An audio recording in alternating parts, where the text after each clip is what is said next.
So itong evaporator natin ay may dumi na nakadikit. Ito pala tong aircon coil cleaner guys. Yan, kitang-kita nyo naman yung evaporator natin. Malinis na. Guys, for today's video ay tuturo ko sa inyo kung paano mag-cleaning ng aircon. So meron tayo dito window type aircon 1 horsepower. Madumi na, kailangan natin to linisin para lumamig ulit. So meron tayo dito palang nabili na aircon coil cleaner. Nabili natin to sa Shopee. So i-test natin kung effective ba to na pampalinis ng coil ng evaporator. Kikita nyo to dito guys. Tingnan nyo dito. Ayan, napakadumi na nito. So itong evaporator natin ay may dumi na nakadikit. So kailangan kulay bronze to guys para bumalik yung lamig ng aircon natin. Lagyan natin to ng coil cleaner para bumalik yung dati niyang lamig. So ngayon guys, pakita ko sa inyo ano ba ang dapat gawin para maglinis tayo ng aircon natin sa bahay. So makita nyo to guys, meron tayo ditong silupin. So ang kailangan natin gawin dito ay ipasok na tanggalin natin tong control ng aircon natin. Nandito yung kapasitor, thermostat. Ngayon guys ay ipasok natin to sa silupin para hindi mabasa. Kasi once nabasa guys, magka short shortage, lalo pang masisira yung aircon natin.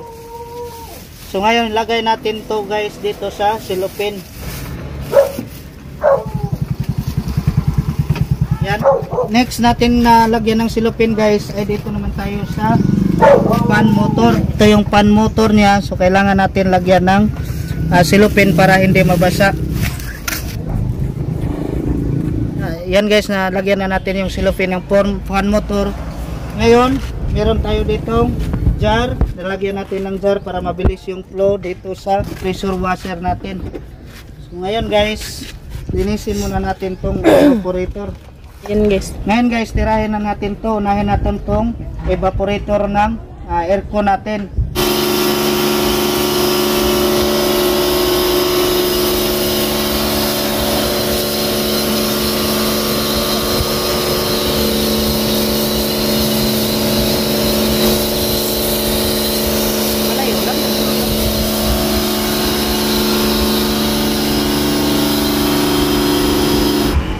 Guys, ito palang takip, matatanggal to. Kaso may mga kalawang na, hirap na natin to tanggalin. Kasi mas maganda talaga tanggalin natin to para makita yung loob at malinisan talaga. So meron ng mga kalawang yung screw guys, hindi na natin yan pakialaman.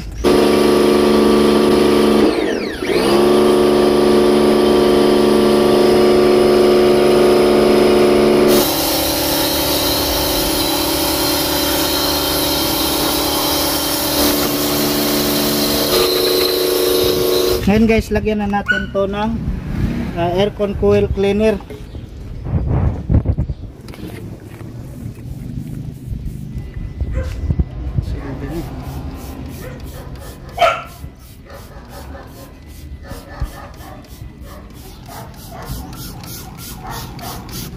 Yan guys, nagbubbles na yan at kitang-kita nyo naman at tatanggal na yung mga dumikit na dumi dyan sa evaporator natin. Yan yung mga dumi na yan guys, yun yung hindi masyado lumamig yung aircon natin dahil may mga dumi na nakadikit sa coil natin. So makikita nyo to guys, oh. Yan, nalinis na, oh. Natatanggal na yung mga dumi. So guys, yan yung nilagay natin na aircon coil cleaner. So hintayin natin na umaabot na 10 minutes bago natin hugasan. So guys, linisin na natin guys.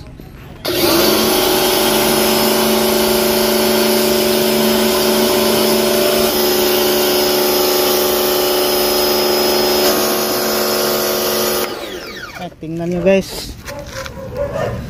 Tingnan nyo guys, bumalik sa dati, naging bronze na yung kulay natin ng evaporator natin. At nito ang linis na.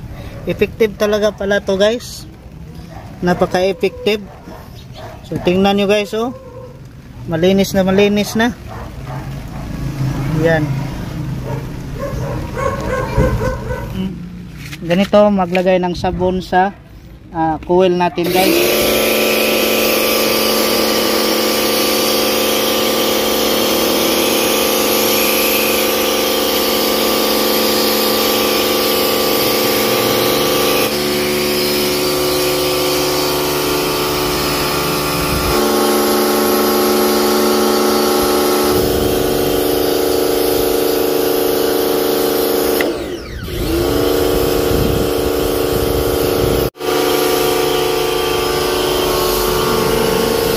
Yan guys, natapos na natin malinis yung window type aircon natin, horsepower. Kitang kita nyo naman, malinis na yung evaporator natin. So effective pala tong aircon coil cleaner guys. Yan, kitang kita nyo naman yung evaporator natin, malinis na. So malakas na to lumami guys. Natatanggal na yung dumikit dito na itim sa tubo natin na evaporator. So yan, malinis na yan guys.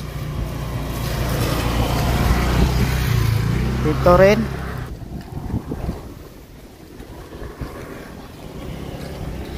Patuyuin natin yan guys bago natin ikabit ulit doon sa kwarto.